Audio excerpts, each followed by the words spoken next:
السلام علیکم ورحمۃ اللہ وبرکاتہ۔ نحمده ونصلی علی رسولہ الکریم، اما بعد فاعوذ باللہ من الشیطان الرجیم، بسم اللہ الرحمن الرحیم۔ رب اشرح لی صدری ویسر لی امری واحلل عقدۃ من لسانی یفقہوا قولی۔ ہم پڑھ رہے تھے باب تمام معاملات اللہ تعالیٰ کے سپرد کر دیں، تو آج ہم پڑھیں گے سورۃ التوبہ کی آیت نمبر 51 جو توکل سے متعلق ہے۔ کہہ دیجئے ہمیں ہرگز کوئی نقصان نہیں پہنچے گا مگر وہی جو اللہ نے ہمارے لیے لکھ دیا، وہی ہمارا مولا ہے اور اللہ ہی پر مومنوں کو توکل کرنا چاہیے۔ قل، آپ کہہ دیجئے، خطاب کس سے ہے؟ نبی صلی اللہ علیہ وسلم سے۔ لوگوں کو بتا دیجئے کیا لن یصیبنا، جب مضارع پہ لن آتا ہے تو کیا مطلب ہوتا ہے؟ ہرگز نہیں، تاکید آ جاتی کہ ہو ہی نہیں سکتا، امپاسبل، کیا کہ ہمیں کوئی مصیبت پہنچے یا پھر ہمیں کوئی بھلائی پہنچے۔ یصیبہ کا لفظ صرف مصیبت کے لیے نہیں آتا بلکہ بھلائی کے لیے بھی آتا ہے، یعنی ہمیں کچھ بھی نہیں مل سکتا، کچھ بھی نہیں پہنچے گا الا ما کتب اللہ لنا، مگر جو اللہ نے ہمارے لیے لکھ دیا۔ کہاں پر لکھ دیا؟ لوح محفوظ میں لکھ دیا، یعنی ہماری تقدیر میں جو لکھا ہے۔ تو جب انسان کو یہ معلوم ہو جائے اور یقین ہو جائے کہ اللہ سبحانہ و تعالیٰ کی طرف سے تقدیر میں جو لکھا جا چکا ہے وہ ہر صورت پورا ہونا ہے، تو انسان کے لیے مصیبت برداشت کرنا آسان ہو جاتا ہے، اور یہ اس کے حوصلے میں اضافے کا سبب بنتا ہے۔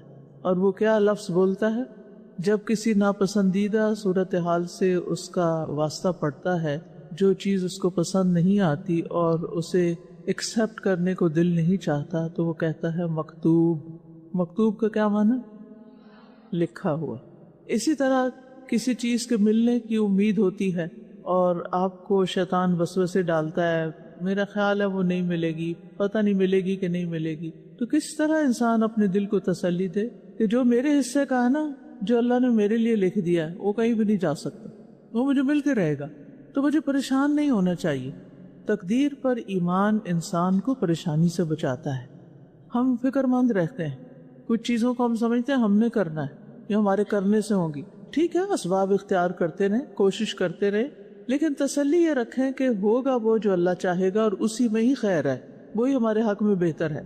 اور اس طرح انسان حوصلہ نہیں ہارتا، ہمت نہیں ہارتا، کرنے کا کام کرتا چلا جاتا ہے، اپنی صلاحیتوں کو ضائع نہیں کرتا، اپنے اوقات کو برباد نہیں کرتا، صرف فکر مندی میں کہ پتہ نہیں کیا ہوگا۔ یہ جو گم گم کی کیفیت ہوتی ہے نا، پتہ نہیں ہوگا کہ نہیں ہوگا، ہوگا تو کیا ہوگا، نہیں ہوگا تو کیا ہوگا، بس وہی ہوگا جو اللہ چاہے گا، اور جب اگر ہو گیا تو بھی ٹھیک ہے اور اگر نہیں ہوا تو بھی ٹھیک ہے، اللہ نے میرے لیے کوئی اور راستہ رکھا ہوگا، کوئی اور کام رکھا ہوگا، کوئی اور چیز رکھی ہوگی، کیونکہ وَلَمْ أَكُمْ بِدُعَائِكَ رَبِّ شقیہ، اللہ سے مانگ کر تو میں کبھی بدبخت رہا ہی نہیں۔ کبھی اللہ تعالیٰ وہی چیز دے دیتا ہے اور کبھی اللہ تعالیٰ اس سے بھی بہتر دے دیتا ہے، اور کبھی اللہ تعالیٰ اس دعا کے بدلے میری کو اور مصیبت ٹال دیتا ہے، جو آ جاتی تو اس نعمت کو بھی کھا جاتی۔ ہوا مولانا، وہی ہمارا سرپرست ہے، مولا ہے، آقا ہے، ہمارے دینی، دنیاوی، اخروی سارے امور اس کے ہاتھ میں ہیں، لہذا جو فیصلہ وہ کرتا ہے اسی میں ہماری بھلائی ہوتی ہے، اور جس کا سرپرست اللہ ہو پھر وہ کبھی بھی نقصان میں نہیں ہوتا۔ جو اللہ کو اپنا سرپرست بنا لے، اللہ ولی الذین آمنوا یخرجہم من الظلمات الی النور، تو وہ انسان کو مختلف طرح کے اندھیروں سے من الظلمات نکال لیتا ہے۔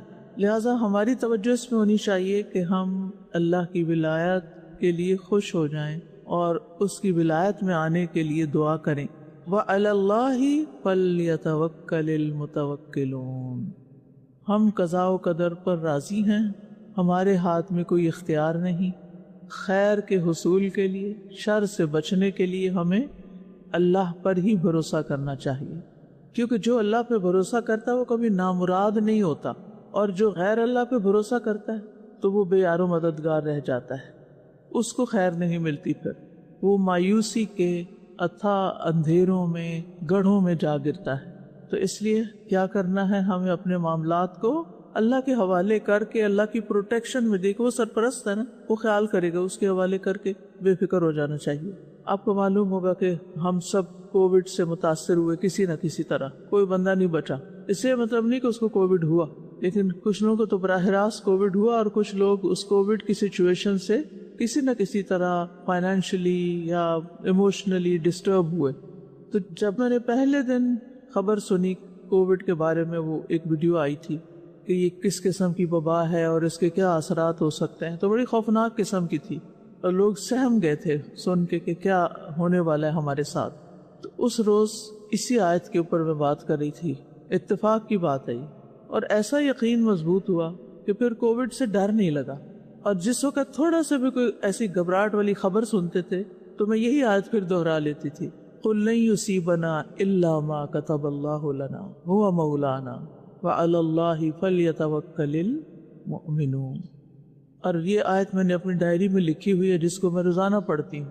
کوئی چھوٹی سی چیز بھی مجھے اگر بادر کرے، کسی چھوٹی سی چیز کے بارے میں بھی مجھے اگر فکر مندی ہو، تو صبح صبح پورے ایمان کے ساتھ، ہوش کے ساتھ اس آیت کو پڑھ لینا تسکین کا باعث بن جاتا ہے. ہونا وہ ہے جو اللہ نے چاہا. بھروسہ اللہ پہ رکھو، مدد اللہ سے مانگو، اس کی سرپرستی میں اپنے آپ کو دو، اور ساری فکریں چھوڑ کے جو تمہارے فرائض ہیں ان کو ادا کرو، پورے شرح صدر کے ساتھ، یقین کے ساتھ، خوشی کے ساتھ. فکر مندی کا بوجھ سر پہ اٹھا کے نہ ہم کسی سے سیدھے منہ بات کر سکتے ہیں، ہم مسکرانا بھی بھول جاتے ہیں. کیا ہے بھئی، ان کو کوئی فکر لگی ہوئی ہے، کسی بات پہ پریشان ہے. اکثر دیکھا گیا ہے گھروں میں خواتین کا موڈ آف رہتا ہے، کوئی نہ کوئی چیز ان کو پھٹک جاتی ہے، کبھی بچوں کی طرف سے، کبھی شوہر کی طرف سے، کبھی سسرال کی طرف سے، ان سب کے اندر گھری ہوتی ہیں نا، جس کی وجہ سے اخلاق خراب کر بیٹھتے ہیں. اور میزان میں سب سے بھاری نیکی کون سی ہے؟ اچھا اخلاق. اچھا اخلاق ہو ہی نہیں سکتا جب تک آپ کا گمان اچھا نہ ہو، آپ کی سوچ اچھی نہ ہو، آپ اپنے اندر مطمئن نہ ہو. کسی کے برا کرنے کے جواب میں آپ اچھا کر ہی نہیں سکتے جب تک آپ کا اللہ پہ بھروسہ نہ ہو. میری عزت اللہ کے ہاتھ میں، میرا رزق اللہ کے ہاتھ میں ہے، میری خیر و بلائی اللہ کے ہاتھ میں، میری زندگی اللہ کے ہاتھ میں، میری موت اللہ کے ہاتھ میں، سب کچھ میرا تو میرے رب کے ہاتھ میں. کسی نے میرا کیا بگاڑنا ہے؟ لہٰذا جس سے مجھے شر کی توقع ہے اس کے ساتھ بھی میں احسان کروں گی، کیونکہ میرے رب نے مجھے اسی کا حکم دیا. ادفع باللتی ہی احسن. لوگوں کے برے رویے کے جواب میں کیا کروں گی؟ ادفع باللتی ہی احسن کروں. مجھے اپنا رویہ اچھا رکھنا، مجھے اپنے عمل کو لوگوں کے رویے کے تابع نہیں کرنا کہ وہ اچھا کریں گے تو میں اچھی رہوں گی، وہ اچھا نہیں کریں گے تو میں بھی دکھاؤں گی میں کون ہوں. کیا ہے ہم نے دکھانا بھی تو کیا دکھانا ہے؟ ہمارے پاس ہے کیا؟ کون سی طاقت ہے ہماری سوائے ایگو کے؟ گویا میں بھی اپنی ایگو دکھاؤں کہ میں بھی کچھ ہوں. اس سے دوسرے کو کیا فرق پڑے گا؟ کوئی فائدہ ہوگا یا نقصان ہوگا؟ کیا ہوگا؟ ہماری بد اخلاقی سے لوگوں کے رویے نہیں بدلتے، لیکن ہو سکتا ہے کہ ہمارے حسن اخلاق سے لوگوں کے رویے بدل جائیں. ہم اپنے عمل سے لوگوں کو اچھے اخلاق کا برتاؤ کرنے کا سبق دے دیں. ہم جو کچھ کر رہے ہوتے ہیں نا، اس کے اثرات ہوتے ہیں. ہم برا کریں اس کے بھی اثرات ہوتے ہیں، ہم اچھا کریں اس کے بھی اثرات ہوتے ہیں. آپ یہ سوچیں کہ آپ کے اثرات کیا پڑ رہے ہیں ارد گرد پر، ماحول پر. انا نحن نحیی الموتى ونکتب ما قدموا وآثارهم وكل شيء احصیناہ فی امام مبین. مکتوب، جو کر رہے ہیں سب لکھا جا رہا ہے، اور وہ قیامت کے دن سامنے بھی آنا ہے. تو اس لیے کیا کریں؟ معاملہ اللہ کے سپرد کریں. اللہ ہمارا ولی ہے، بس فکر کی بات ہی نہیں. اس کے بغیر توکل نہیں ہو سکتا. شیطان ہمیں ڈراتا ہے نا، وہ کہتا ہے اگر تم نے اس بات کا مقابلہ نہ کیا تو پھر تو تمہارے ساتھ پتہ نہیں کیا سے کیا ہو جائے گا. بیکار کے خوف دلاتا ہے. تو انسان ان چیزوں کو رد کر کے کہ میں نے اپنا اخلاق خراب نہیں کرنا، میں نے اپنا رویہ برا نہیں کرنا. حضرت ابوبکر رضی اللہ عنہ نے جب اللہ تعالیٰ کا یہ حکم سنا کہ وَلَا يَأْتَلِ أُولُو الْفَضْلِ مِنْكُمْ وَالسَّعَةِ أَنْ يُؤْتُوا أُولِي الْقُرْبَى، تو انہوں نے وظیفہ پہلے سے بھی دگنا کر دیا مستر رضی اللہ عنہ کا. ٹھیک ہے، ہمارے سامنے تو نمونہ یہ لوگ ہیں نا، صحابہ ہیں. قرآن کے احکامات ہیں اور صحابہ کے عمل ہیں ہمارے سامنے. ہم نے تو وہ بننا ہے، ہم نے وہ نہیں بننا جو لوگ بنے ہوئے ہیں. لوگوں سے نہیں سیکھنا ہم نے. ہمارا جو ہے نا سیکھنے کا سورس وہ وحی الہی ہے، اوپر سے آیا. تو حقیقت میں بلندیاں اسی کو ملتی ہیں جو بلندیوں میں رہتا ہے، بلند سوچ رکھتا ہے. یا آپ لیڈر بن جائیں یا آپ فالوور بن جائیں. فالوور کون ہوتا ہے؟ جو لوگوں کے طریقے کو فالو کرتا ہے، جو لوگ کرتے ہیں وہی کرتا ہے، امیٹیٹ کرتا ہے. اور لیڈر کون ہوتا ہے؟ جو اپنے اصول اور اپنے طریقے اور اپنے ٹرینڈ خود سیٹ کرتا ہے. اس کے اپنے اصول ہوتے ہیں کہ مجھے ایسا کرنا ہے، میں نے اپنی زندگی اس طرح گزارنی. وہ لوگوں کے رویوں کے تابع نہیں ہوتا.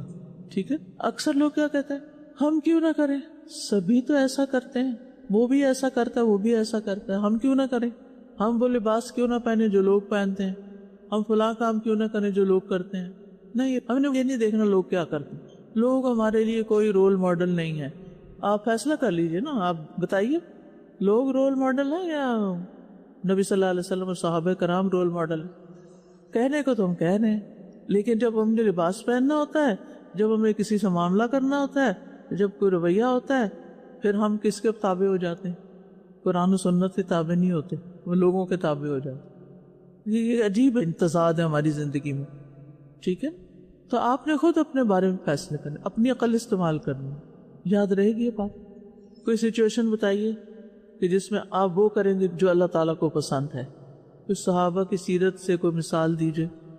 نبی کریم صلی اللہ علیہ وسلم ایک دفعہ صحابہ کے ساتھ تھے اور وہاں پہ ایک بدو نے ان کو پیچھے سے ایک چادر کھینچی، ان کی پکڑ. بدو نے تو نبی کریم صلی اللہ علیہ وسلم پیچھے دیکھے اور مسکرائے. تو اس میں باجی بتا رہے تھے اور ایک بڑا اچھا پہلو میں نظر آیا، وہ یہ تھا کہ لوگوں کو ان کے کلچر کے مطابق ڈیل کرے نا، کہ وہاں پہ کلچر کیسا ہے، یعنی کہ اگر ان کی بات کرنے کا انداز ہی ایسا تھا. یہ مثال نبی کریم صلی اللہ علیہ وسلم کی بہترین ہے ہمارے لیے. اب اس کو اب اپنی زندگی میں لائی. کسی نے پیچھے سے آپ کا سکارف کھینچ کے آپ کو بلایا یا بات کرنی چاہیے، اور آپ ٹیچر بھی ہیں، وہ اللہ کے رسول تھے، یاد رکھیے، عام بندے نہیں تھے. آپ استاد ہیں اور پیچھے سے ایک عام سے شاگرد نے آپ کا سکارف کھینچا اور کہا میری بات سنیں، میری بات سنیں. آپ کیا کریں گے؟ آنکھیں دکھائیں گے؟ غصہ کریں گے؟ کیا کریں گے؟ دھکیل دیں گے؟ پیچھے ہٹو، پہلے تمیز سیکھو، دو چار باتیں سنائیں گے یا مسکرائیں گے؟ کبھی بھی نہیں. یہ صرف کہنے کی بات ہے. اچھا چلے شاگرد کو چھوڑے، روز گھر میں بچے یہ نہیں کرتے، ماؤں کے بال کھینچتے ہیں، کپڑے کھینچتے ہیں، کبھی کچھ کرتے ہیں، کبھی کچھ کرتے ہیں. پھر مائیں کیا کرتی؟ سب نے ایسے منظر دیکھے ہوئے یا ان پہ بیتے ہوئے. ہم نے اس ٹرینڈ کو بدلنا ہے اور اللہ سے مدد مانگنی. ٹھیک ہے نا؟ کر کے دیکھیں، انجوائے کریں گے. صرف سوچ بدلنے کی ضرورت ہے، زندگی پرسکون ہو جائے گی، بلڈ پریشر نیچے آ جائے گا. حسبنا اللہ ونعم الوکیل. کافی ہے ہمیں اللہ اور وہ بہترین کارساز ہے. یہ پوری آیت جو سورۃ آل عمران میں آتی ہے، جس کا ایک حصہ یہاں بیان کیا گیا، آیت نمبر 173، جس کا ترجمہ ہے وہ لوگ کہ جن سے منافق لوگوں نے کہا کہ لوگ تمہارے خلاف جمع ہو گئے. ایسی خبریں آتی رہتی ہیں تو ڈرو ان سے. تو اس بات نے انہیں ایمان میں اور بڑھا دیا. وہ ایک خوفناک خبر لے کر آئے تھے اور جناب ان صحابہ کا ایمان بڑھ گیا. کتنی حیرت کی بات ہے. اپنے آپ کو وہاں رکھیں. آج کے دور میں بھی ایسے ہوتا ہے نا، کچھ لوگ ہر وقت نیوز دیکھتے رہتے ہیں اور پھر ان کو اندر مچل کچھ ہوتی رہتی، پھر وہ سناتے رہتے، جس کو ملتے تم پتہ ہی ہو گیا، یہ ہو گیا. اچھا، اور آپ کو چہرے کی ہوائیاں اڑ جاتی ہیں، اچھا حملہ ہو گیا ہے، پھر کیا ہوا، پھر یہ بھی ہو گیا، پھر وہ بھی ہو گیا. ایسا نہیں ابھی، ہاں کیا ہوگا، ہمارے ساتھ کیا ہوگا. کیا کہنا چاہیے ایسے موقع پہ؟ حسبنا اللہ ونعم الوکیل، نعم المولا ونعم النصیر. اللہ ہمیں کافی. اور آپ کو یاد ہوگا، آپ نے تفسیر میں پڑھا ہوگا کہ حمراء الاسد کا واقعہ ہے یہ. اور ابو سفیان نے ایک تجارتی قافلے کے ذریعے سے رسول اللہ صلی اللہ علیہ وسلم کو یہ چیلنج بھیجا کہ میں نے بڑا لاؤ لشکر جمع کیا اور میں پھر سے مدینہ پہ حملہ کرنے لگا ہوں. اور یہ افواہ پھیلائی گئی تھی. دراصل بعض خبریں صرف افواہیں ہوتی ہیں، ایسے ہی کچھ چھوڑ دیتے ہیں، they don't mean it. اور اس کا مقصد یہ تھا کہ مدینہ کے لوگوں کے حوصلے پست ہو جائیں. اب ہوا یہ کہ مدینہ کے لوگوں کے حوصلے پست ہونے کی بجائے اور بڑھ گئے. کتنی عجیب بات ہے. ایسی خبریں سن کے تو انسان اندر سے ختم ہو جاتا ہے، ٹوٹ جاتا ہے، گھبرا جاتا ہے. لیکن یہاں تو معاملہ ہی کچھ اور ہے. صحابہ نے اس موقع پہ کہا تھا حسبنا اللہ ونعم الوکیل. اب اس کے جواب میں صحابہ کو کیا ملا؟ ہوا کیا پھر؟ جیسا ان کا اللہ تعالیٰ کے بارے میں گمان تھا، اللہ تعالیٰ نے ان کے ساتھ ویسا ہی معاملہ کیا. جب انہوں نے دل سے اللہ پہ اعتماد کر لیا، بھروسہ کر لیا، تو اللہ نے اس کے بدلے میں انہیں 4 چیزیں عطا فرمائیں. سورۃ آل عمران کی آیت نمبر 174 میں آتا ہے جب انہوں نے اللہ پہ بھروسہ کر لیا نا تو پھر اللہ نے ان کو سب سے پہلے نعمت عطا کی. فانقلبوا بنعمت من اللہ وفضل، فضل عطا کیا. لم یمسسہم سوء، نقصان سے تحفظ ہوا. واتبعوا رضوان اللہ، رضائے الہی کی تلاش ملی ان کو اور اللہ ان سے راضی ہو گیا. واللہ ذو فضل عظیم. تو یہ حسبنا اللہ و نعم الوکیل جو ہے یہ بڑا اہم کلمہ ہے. ہر وہ چیز جو آپ کو خوف زدہ کرے، پریشان کرے، پریشان کن خبریں، جو چیز ناپسندیدہ ہو، اس وقت فوراً پڑھیں حسبنا اللہ و نعم الوکیل. ہم بے بس ہیں، ہم کمزور ہیں، اللہ ہمیں کافی ہے. ہماری کمزوری کو وہ دور کرے گا، ہماری بے بسی کو وہ دور کرے گا، ہماری ضروریات کو وہ پورا کرے گا، ہماری بیماری کو وہ دور کرے گا. یہی وہ کلمہ ہے جو حضرت ابراہیم علیہ السلام نے اس وقت کہا تھا جب ان کو آگ میں ڈالا گیا تھا کہ اللہ اکیلا ہی ہمیں کافی ہے، ہم اس کے سوا کسی سے نہیں ڈرتے. اسی سے اللہ تعالیٰ کا ایک نام بھی ہے الحسیب. حسیب وہ ذات ہوتی ہے جس کے سامنے ضروریات پیش کی جائیں تو وہ فوراً پوری کر دے، اور جب کسی کے بارے میں فیصلہ کرے تو اٹل اور ناقابل تردید ہو. اور نعم الوکیل میں اللہ تعالیٰ کی تعریف بیان کی جا رہی ہے کہ سب سے بہترین ذات جس پر بھروسہ کیا جا سکتا ہے وہ اللہ کی ذات ہے. اور وکیل کس طرح کہ سارے جہانوں کو پیدا بھی اس نے کیا، ان کی تدبیر بھی وہی کر رہا ہے، ان کی رہنمائی بھی وہی کر رہا ہے، اور ان کی تقدیر کا ذمہ دار بھی وہی ہے. الوکیل وہ ذات ہے جو احسان کرتے ہوئے اپنے بندوں کے معاملات سنبھالے ہوئے ہے اور انہیں ضائع نہیں ہونے دیتا، انہیں تنہا نہیں چھوڑتا، انہیں کسی اور کے سپرد نہیں کرتا، حتیٰ کہ خود اپنی ذات کے سپرد بھی.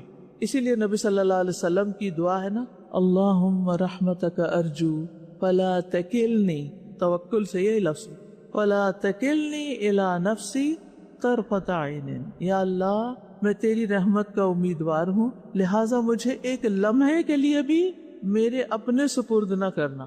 انسان کی ذات کے سب سے زیادہ قریب اس کا نفس ہے، اس کا اپنا نفس. اگر انسان اپنے نفس کے شر سے بچ جاتا ہے نا تو باقی شر سے بھی محفوظ ہو جاتا ہے. تو بہت ضروری ہے کہ ہم اپنے نفس کے شر سے بچنے کے لیے بھی اللہ کی پناہ لیں، اللہ کا سہارا لیں، اور اپنے آپ کو بھی اللہ کے حوالے کرنا.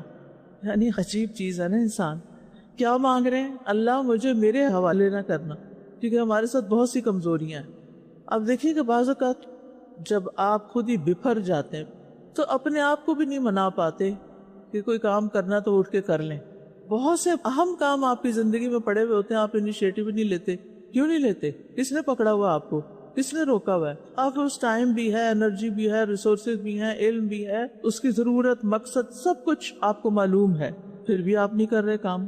آپ کے پاس پورے قرآن کا علم آ چکا ہے، لیکن من ایسا ہے کہ پرانا طریقہ زندگی چھوڑنے پر راضی ہی نہیں. تو کیا ہے اس کا مطلب؟ کہ آپ اپنے نفس کے حوالے ہوئے میں کہتے کہ یا اللہ مجھے میرے اپنے حوالے نہ کرنا، کیونکہ جسے تو نے اس کے نفس کے حوالے کر دیا وہ ہلاک ہو گیا. کیوں؟ اس لیے کہ ان النفس لامارۃ بالسوء، نفس تو انسان کو بہت زیادہ برائیوں کا حکم دیتا ہے، خواہشات کا مجموعہ ہے. تو یہ کلمہ حسبی اللہ و نعم الوکیل یا حسبنا اللہ و نعم الوکیل سنگین حالات میں، شدید مصیبتوں میں، تکلیفوں کے اوقات میں، بیماریوں میں، خود اپنے اندر کی کمزوریوں میں آپ کو فائدہ دیتا ہے. ہم کہتے ہیں یا اللہ مجھے میری اس کیفیت سے نکال، میری اس بیماری سے نکال. اگر انسان کو یقین ہو نا تو یہ دنیا کی ساری قوتوں سے زیادہ بڑی قوت ہے. جب انسان اللہ پہ یقین کر کے اس سے مانگ لیتا ہے تو سب سے بڑی قوت کا سہارا لیتا ہے. مثلا کسی نے آپ کا مال ہتھیا لیا، آپ میں واپس لینے کی کوئی سکت نہیں. بھائی نے آپ کی جائیداد پہ قبضہ کر لیا، آپ لڑائی نہیں کر سکتے، آپ زبردستی نہیں کر سکتے. کون آپ کا سہارا ہو؟ بھائی سہارا ہوتے ہیں نا عام طور پہ. جب مشکل ہوتی ہے تو بھائی کام آتے ہیں، آپ کے کام بناتے ہیں. بھائی نے ہی الٹا ظلم ڈھا دیا. کتنی کہانیاں آپ جا کے دیکھیں کورٹس میں، بہن نے بھائی، بھائی نے بھائی کے خلاف مقدمے کیے ہوئے. آپ کسی ایسے کو جانتے ہیں جس نے ایسا کچھ کیا ہو؟ کبھی سنا ہے خاندان میں یا کہیں ادھر ادھر؟ سبحان اللہ. اس کا مطلب یہ چیز بہت عام ہے نا کہ جن پہ ہمیں مان ہوتا ہے، جن سے ہمیں توقع ہوتی ہے یہ ہمارے کام آئیں گے، یہ ہمارا سہارا بنیں گے، وہی کیا کرتے ہیں؟ وہی آپ کے اوپر ظلم ڈھانے لگتے ہیں، وہی آپ کا مال قبض کر لیتے ہیں، آپ کے پتے کاٹ دیتے ہیں، کیونکہ آپ نے ٹرسٹ کر کے ان کو اپنے سارے راز دیے ہوئے ہوتے ہیں، وہ آپ ہی کے خلاف استعمال کر دیتے ہیں۔ تو جنہیں سمجھا تھا مددگار وہ ہو گئے فرار۔ تو اب کیا کریں؟ کس کا سہارا پکڑیں؟ اللہ کا سہارا پکڑیں۔ حسبی اللہ و نعم الوکیل۔ کس کو وکیل بنائیں؟ اللہ ہی کو۔ حسبی اللہ و نعم الوکیل، نعم المولا و نعم النصیر۔ اور اس سے آپ کی مصیبت ہلکی بھی ہوگی اور آپ اس سے بچ بھی جائیں گے، اور کوئی نہ کوئی رستہ مل جائے گا آپ کو اس مصیبت سے نکلنے کا۔ تو مصیبت سے بچنے کے لیے بھی اور خیر حاصل کرنے کی طاقت بھی صرف اللہ ہی دے سکتا ہے۔ اور جب انسان کہتا ہے نا حسبی اللہ و نعم الوکیل، اللہ ہی کافی ہے، بس وہی کافی ہے، تو پھر اس طرح انسان کے اندر ایک یقین پیدا ہوتا ہے اور اس کا دل ہر چیز سے خالی ہو جاتا ہے اور صرف اللہ کی طرف متوجہ ہو جاتا ہے، کیونکہ سارے معاملات تو اللہ تعالیٰ کے ہاتھ میں ہیں۔ وَسُبْحَانَ ذِي الْمَلَكُوتِ وَسُبْحَانَ ذِي الْجَبَرُوتِ وَسُبْحَانَ الْحَيِّ الَّذِي لَا يَمُوتُ۔ ساری بادشاہت اسی کی، ساری طاقت اسی کی، ایسی ہستی جس کو موت بھی نہیں آنی۔ تو انسان پر مصیبتوں کے کتنے بھی پہاڑ ٹوٹ پڑے سب ہوا ہو جاتے ہیں جب اللہ کی مدد پر یقین ہوتا ہے۔ تو یہ جو جملہ ہے حسبی اللہ و نعم الوکیل، یہ اللہ تعالیٰ کی تقدیر پر راضی ہونے کا بھی جملہ ہے کہ اللہ میں راضی ہوں، اب آپ میرے لیے کافی ہیں، جو بھی آپ کا فیصلہ ہے آپ مجھے اس پر راضی کر دیں۔ ایک حدیث میں آتا ہے رسول اللہ صلی اللہ علیہ وسلم نے فرمایا یقیناً تمہارے بعد ایک گمراہ کن کذاب آئے گا جس کے سر میں پیچھے سے شکنیں بنی ہوں گی، موٹا ہونے کی وجہ سے پیچھے سے بل پڑے ہوئے ہوں گے، اور بے شک وہ یہ دعویٰ کرے گا میں تمہارا رب ہوں۔ تو جو شخص یہ کہہ دے تو ہمارا رب نہیں، ہمارا رب تو اللہ ہے، ہم اسی پر توکل کرتے ہیں، لیکن ربنا اللہ علیہ توکلنا والیہ انبنا نعوذ باللہ من شرک، ہم اللہ پر توکل کرتے ہیں، اسی کی طرف رجوع کرتے ہیں، اور ہم تیرے شر سے اللہ کی پناہ میں آتے ہیں۔ تو دجال کو اس شخص پر تسلط حاصل نہیں ہوگا، دجال اس کو کچھ بھی نہیں بگاڑ سکے۔ یزید بن حکیم کہا کرتے تھے مجھے کبھی کسی شخص سے اتنا ڈر نہیں لگا جتنا مجھے کسی ایسے شخص پر ظلم کرتے ہوئے ڈر لگا کہ اس کا مددگار صرف اللہ ہے، اور وہ مجھے یہ کہہ دے کہ میرے لیے اللہ کافی ہے، میرے اور تمہارے درمیان فیصلہ اللہ ہی کرے گا۔ کہ تو اس سے میں ڈر جاتا ہوں، اور یہ ڈرنے کی بات بھی ہے کیونکہ اللہ کا مقابلہ تو پھر کوئی نہیں کر سکتا نا۔ جی پیاری استاذہ، آپ نے بھی فرمایا کہ بلندی اس کو ملتی ہے جو بلند سوچ رکھتا ہے۔ دنیا میں انسان یا لیڈر ہوگا یا فالوور ہوگا، تو ہم دیکھتے ہیں کہ دنیا میں جو لیڈرشپ کی تھیوری ہے اس کو ایک پیرامڈ کی شکل میں دیکھا جاتا ہے۔ ٹاپ پہ اس کے جو لیڈرز ہوتے ہیں، مڈل مینجمنٹ ہے، اور پھر یا فالوورز ہیں اور ورکرز ہیں۔ تو یہ جو ایک گرو کرنے کا سفر ہے نا، نیچے سے اوپر آنے کا ایک کانسیپٹ ہے جس میں لیڈر جو ہے گرو کرتا ہے۔ اس پورے پروسیس کو آرگینک ایوولوشن کہتے ہیں، اور اس میں استاذ اس لیڈرشپ کے رول میں یہ جو دعا ہے حسبنا اللہ و نعم الوکیل، یہ اتنی بہترین دعا ہے کیونکہ مشکلیں آتی ہیں، پرابلمز آتی ہیں، کیونکہ جو آپ اوپر چڑھتے جاتے ہیں پہاڑ پہ تو مشکلات بڑھتی جاتی ہیں، آپ اکیلے ہوتے جاتے ہیں کیونکہ سب نہیں چڑھ پاتے۔ السلام علیکم استاذہ، آج یہ بہت خوبصورت جیسے دعائیں ہم پڑھ رہے ہیں، اور بلکہ یقین اس بار تو آپ ہمیں یقین ٹرانسمٹ کر رہی ہیں استاذہ۔ اس کے بارے میں جب بھی کبھی پریشانی زندگی میں آئے تو میں ایک پولی ویگل تھیری ایک کہتے ہیں، اس میں 3 چیزیں، ایک یہ کہ جب بھی کوئی آپ کو ڈانٹ دے، جیسے اسکارف کھینچ دے، تو یہاں آپ سمپیتھیٹک سسٹم میں جا سکتے ہیں جس سے آپ کو غصہ آ جائے گا، اینگر آئے گا، دل کی دھڑکن تیز ہو جائے گی، ایک دم گرمی لگنے لگ جائے گی، یعنی فائٹ اور فلائٹ کے موڈ میں، جو ہم بہت سنتے ہیں۔ لیکن آج جو نئی چیز میں نے سیکھی وہ بہت ڈفرینٹ تھی۔ دوسری سچویشن کیا ہوتی ہے جس میں انسان فریز کر جاتا ہے، بالکل نم ہو جاتا ہے، اس کو سوچنا بند ہو جاتا ہے، اس کو یہ نہیں پتا چلتا کہ اب مجھے کیا کرنا چاہیے یا میں کچھ کرنے کے قابل ہوں کہ نہیں۔ یہ ایک ورڈ سوئسائڈ اس کو کہتے ہیں پولی ویگل میں، اس میں ویگس نرو کا ڈورسل پارٹ استعمال ہو رہا ہوتا ہے سزا۔ لیکن ایک نئی چیز جو میں نے سیکھی وہ تھا حضرت ابراہیم والا کہ ریسٹ اینڈ ڈائجسٹ، یعنی حسبنا اللہ و نعم الوکیل جو ہی پڑھتے ہیں تو انسان کا جسم اس چیز کو ماننے کو تیار ہو جاتا ہے کہ میں نے اپنے آپ کو کام رکھنا ہے، کول رکھنا ہے، اور اس سچویشن میں نے بہیو کرنا ہے۔ اور انٹرسٹنگ بات یہ تھی کہ AIB حسبنا اللہ والا فکرہ بتا رہا تھا، حالانکہ میں نے اس کو کچھ اسلامک نہیں کہا تھا۔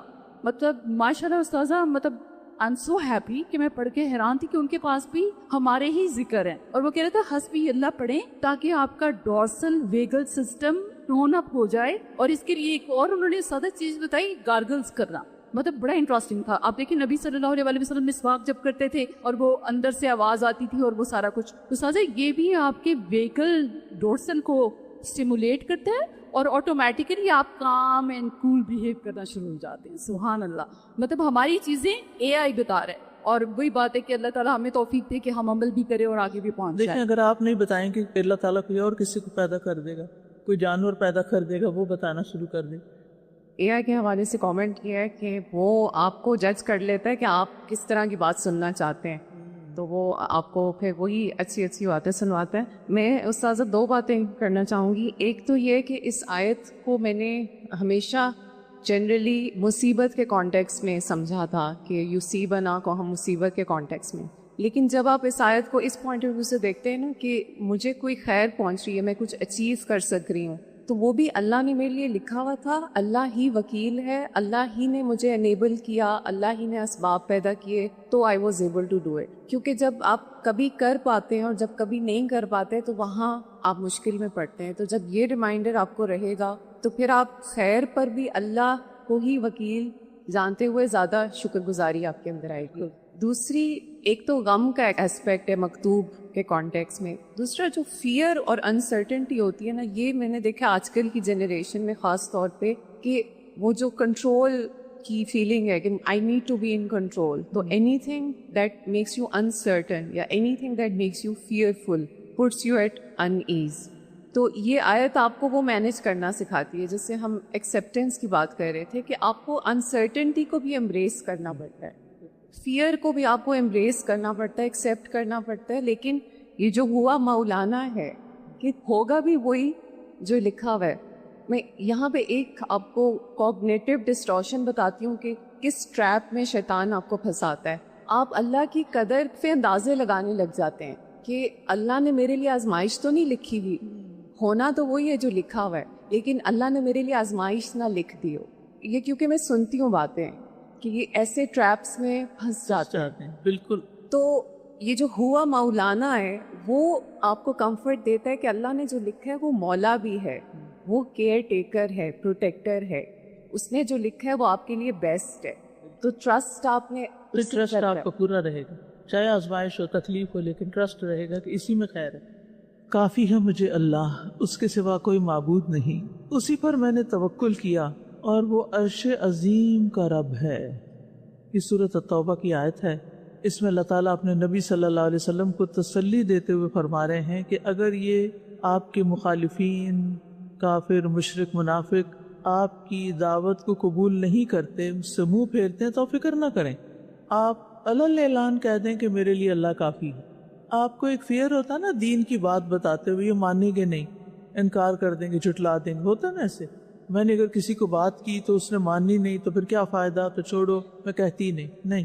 آپ کہیں, اور اگر کوئی جھٹلا دے تو کیا کہیں, حسبی اللہ لا الہ الا هو علیہ توکلت وہو رب العرش العظیم, کہ میں تو اس رب کی بات کر رہی ہوں جو عرش عظیم کا مالک ہے. اگر یہ لوگ نہیں مانتے تو نہ مانیں, اپنا ہی نقصان کر رہے ہیں. میں تو اس ہستی کی بات کر رہا ہوں جو اتنی بڑی ہے, تو مجھے کس بات کی فکر ہے, میں تو اس کا نمائندہ ہوں. اس طرح انسان اللہ کی ذات پر کامل بھروسہ کر لیتا ہے کہ طاقت, قوت, قدرت سب اس کے پاس, وہ مالک اور وہ عرش عظیم کا مالک بھی ہے, لہذا فکر کی بات ہی نہیں. اس کا مطلب نہیں کہ اسباب استعمال نہ کیے جائیں اور انسان اپنی ضروریات کا خیال نہ رکھے, وہ ضرور کرے, لیکن بھروسہ اسباب پہ نہ کرے, بھروسہ اللہ پر ہو. تو یہ کلمہ جو ہے یہ پریشانیوں میں کفایت کرنے والا ہے. حدیث میں آتا ہے, ابو درداء رضی اللہ عنہ سے روایت ہے, وہ کہتے ہیں کہ جس نے صبح اور شام کے وقت 7 بار یہ کہہ لیا, حسبی اللہ لا الہ الا هو علیہ توکلت وہو رب العرش العظیم, اللہ اس کی پریشانیوں میں اس کی کفایت فرمائے گا, اس کو کافی ہو جائے. تو آپ میں سے جو کوئی بھی پریشان ہے یا اکثر پریشان رہتا ہے, وہ اس کلمے کا مسلسل ورد کرے اور اچھی طرح سوچ بچار کے کہہ کے رہا ہوں. بس نا آپ کی کوئی ضرورت ہے, آپ کے اللہ, آپ تو عرش عظیم کے مالک ہیں, آپ کے خزانوں میں تو کوئی کمی نہیں آتی اگر آپ میری یہ ضرورت پوری کر دیں. آپ کے لیے تو کچھ مشکل ہی نہیں. میں ایک حقیر, فقیر, مسکین انسان ہوں, کس کے پاس جاؤں؟ آپ نہیں کرنا ہے جو کرنا ہے, آپ ہی سے توقع ہے، آپ ہی سے امید ہے، آپ ہی سے مانتے ہیں، اور آپ نے خود فرمایا ہے کہ وقال ربکم ادعونی استجب لکم، تو بس آپ میری یہ ریکویسٹ مان لیں، اور جہاں کہیں بھی تم ہو وہ تمہارے ساتھ ہے، اور جو کچھ تم کرتے ہو اللہ اسے خوب دیکھنے والا ہے۔ جہاں بھی تم ہو اللہ تمہارے ساتھ ہے، اپنے گھر میں ہو، باہر ہو، سفر میں ہو، کہیں تنہا ہو، اکیلے ہو، رات ہے، دن ہے، اپنے ملک میں ہو، غیر ملک میں ہو، کسی جہاز میں بیٹھے ہوئے، کسی گاڑی پر بیٹھے ہوئے ہو، پیدل جا رہے ہو، کسی کان میں، کسی کیو میں، کہیں بھی ہو، تم اللہ کی نگاہ میں ہو۔ وہ اپنے علم کے ذریعے تمہارے ساتھ ہے، تمہارے اعمال دیکھ رہا ہے، اس سے کچھ بھی چھپا ہوا نہیں ہے۔ اور اگر میں اللہ کی اطاعت کروں گی تو اللہ کی معیت خاص حاصل ہوگی، اس کی مدد حاصل ہوگی، اور اللہ جو بھی تم کرتے ہو اس کو دیکھ رہا ہے۔ اب آپ بیمار ہیں، ہاسپٹل جا رہے ہیں، یا کوئی آپ کے ساتھ جانے والا نہیں۔ اکثر خواتین کو شکایت ہوتی ہے، میں بیمار ہوں، میرے ہسبینڈ مجھے ہاسپٹل نہیں لے کے جاتے، کبھی میں بیٹے کے ساتھ جاتی ہوں، کبھی میں کسی اور کے ساتھ جاتی ہوں، دکھی رہتی ہوں۔ یہ دکھ ہم نے خود پال لیا نا، کیوں؟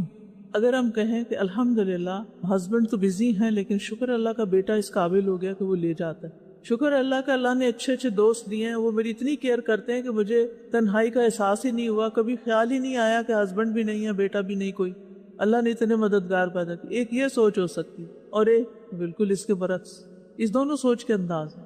اصل بات یہ ہے کہ آپ کس تناظر میں چیزوں کو دیکھ رہے ہیں، تناظر کی بات ہے۔ تناظر کا لفظ پتہ ہے آپ کا پرسپیکٹو کیا ہے، کس اینگل سے دیکھ رہے ہیں چیزوں۔ کبھی کبھی ایسا ہوتا ہے نا کہ جو مصیبت ہم پر آ رہی ہوتی ہے، بلکہ ہمیشہ ہی ہم اللہ تعالیٰ کی طرف سے اس کا آنے کو نہیں دیکھ رہے ہوتے، بلکہ ہم یہ سوچتے ہیں کہ اس شخص کی وجہ سے یہ شخص نہ ہوتا یا کوئی اور ہوتا، یہ مجھے تنگ کرتا ہے۔ ہم یہ نہیں دیکھتے کہ یہ اللہ تعالیٰ کی طرف سے آزمائش ہے۔ اگر ہم یوں دیکھیں تو شاید وہ بہتر ہو جائے۔ اور پھر یہ کہ اللہ مولا ہے اور وہ ہمارا لیے مہربان ہے، لہٰذا اس نے کسی وجہ سے یہ مشکل میرے لیے ڈالی ہوئی ہے۔ آپ دیکھیں نا کہ جیسے آپ نے اسکول میں پڑھا ہوگا، جن لوگوں کو میتھس اچھے نہیں لگتا تو ان کو کیوں پھر بھی پڑھایا جاتا ہے؟ وہ کہہ دیتے ماما مجھے نہیں اچھا لگتا، مجھے نہ پڑھائیں، تو ماما مان جاتی ہے۔ کیوں؟ وہ کیوں اس مشکل میں ڈالے رکھتی ہے بچے کو؟ اس نے اس دنیا میں جینا ہے، اس کو 2 2 4 آنا چاہیے، یہ کیسے زندگی گزارے گا؟ تو وہ مشکل میں ڈالے رکھتی ہے، حتیٰ کہ آپ ہائی اسکول پاس کر جاتے ہیں اور آپ کی جان چھوٹ جاتی ہے۔ اور جو کوئی اللہ پر توکل کرے تو وہ اسے کافی ہے۔ اللہ اکبر، بے شک اللہ اپنے کام کو پورا کرنے والا ہے۔ یقیناً اللہ نے ہر چیز کے لیے ایک اندازہ مقرر کر رکھا ہے، ہر چیز کا ایک وقت ہے۔ تو بات یہ ہے کہ اللہ سبحانہ وتعالیٰ ان لوگوں کے لیے کافی ہو جاتا ہے جو اللہ پہ بھروسہ کرتے ہیں۔ یقین کر لیجئے بس اس بات کو، وَمَن يَتَوَكَّلْ عَلَى اللَّهِ فَهُوَ حَسْبُهُ، جو توکل کرے گا اس کو اللہ کافی ہو جائے گا، اس کا کام بن جائے گا۔ تو ہمارا کام کیا ہے؟ توکل کریں اور اللہ سبحانہ تعالیٰ اپنی مدد بھیج دے گا۔ لیکن ہم پریشان کیوں ہوتے ہیں کہ ہم نے اتنی دفعہ یہ حسبی اللہ کا وظیفہ کر لیا، ابھی تو کچھ ہوا ہی نہیں۔ اللہ اپنے کام کو پورا کرنے والا ہے، کرے گا۔ اس نے کہا ہے نا کافی ہو جاؤں گا، تو ہوگا۔ لیکن اللہ نے ہر چیز کے کام کا ایک طریقہ رکھا ہے اور اس کا ایک اندازہ ہے، اس کا ایک وقت ہے۔ صبر سے اس کا انتظار کرو۔ اسی لیے کل میں نے کہا تھا نا، جس کے اندر صبر نہ ہو وہ توکل نہیں کر سکتا۔ تو بات یہ ہے کہ جو توکل نہیں کرتے، جو بھروسہ نہیں کرتے، وہ اپنا کام ہونے تک کا وقت بے چینی میں گزارتے ہیں۔ اب دیکھیے مثلاً آپ نے کہیں جانا تھا، ٹائم تھوڑا تھا، کسی نے آپ کو پک کرنا تھا، وہ جناب آ کے ہی نہیں دے رہے جنہوں نے پک کرنا تھا۔ اب آپ گیٹ کے پاس گھوم رہے ہیں، آ رہے ہیں، جا رہے ہیں، بے چین، اتنا ٹائم ہو گیا، ابھی نہیں آئے۔ اور دوسرا رویہ کیا؟ اچھا یہ کرسی رکھیے ساتھ، میں بیٹھ کے پڑھتی ہوں، جب آئیں گے تو میں چلی جاؤں گی، اللہ پہنچا دے گا، اب کیا ہو سکتا ہے؟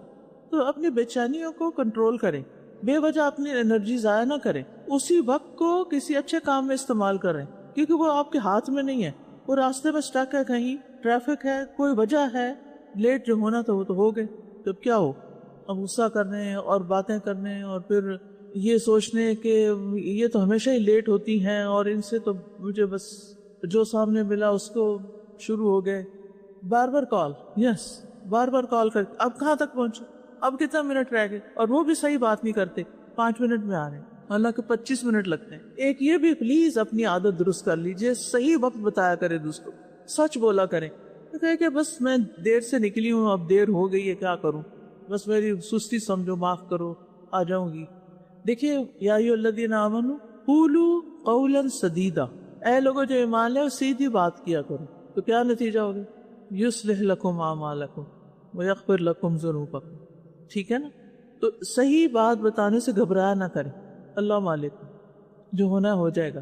تو قد جعل اللہ لکل شیء قدرا، یعنی اگر کسی شخص کو اللہ پہ توکل کرنے کے باوجود بھی ابھی مسئلہ حل نہیں ہوا، پریشانی دور نہیں ہوئی، تو گھبرائیں نہ، صبر اور حوصلے کے ساتھ کشادگی کے منتظر رہیں. جو اللہ نے فرمایا ہے نا، اللہ ہر حال میں اس کو پورا کرے گا، لیکن اس کا اپنا ایک اندازہ ہے کہ کون سا کام کب ہونا چاہیے. کچھ کام ہوتے ہیں نا ہماری زندگی میں، دل چاہتا ہے بس جلدی سے ہو جائے نا، اب بس ہو جائیں، لیکن نہیں، ابھی ٹائم نہیں ہے. اگر ابھی ہو جائے گا تو وہ فائدہ نہیں ہوگا. اس کے لیے جو وقت مقررہ ہے اس کا انتظار کر لیں صبر سے. اور زمین پر چلنے والا کوئی جاندار ایسا نہیں جس کا رزق اللہ کے ذمہ نہ ہو، اور وہ اس کے ٹھکانے اور اس کے سونپے جانے کی جگہ کو جانتا ہے. سب کچھ ایک واضح کتاب میں درج ہے.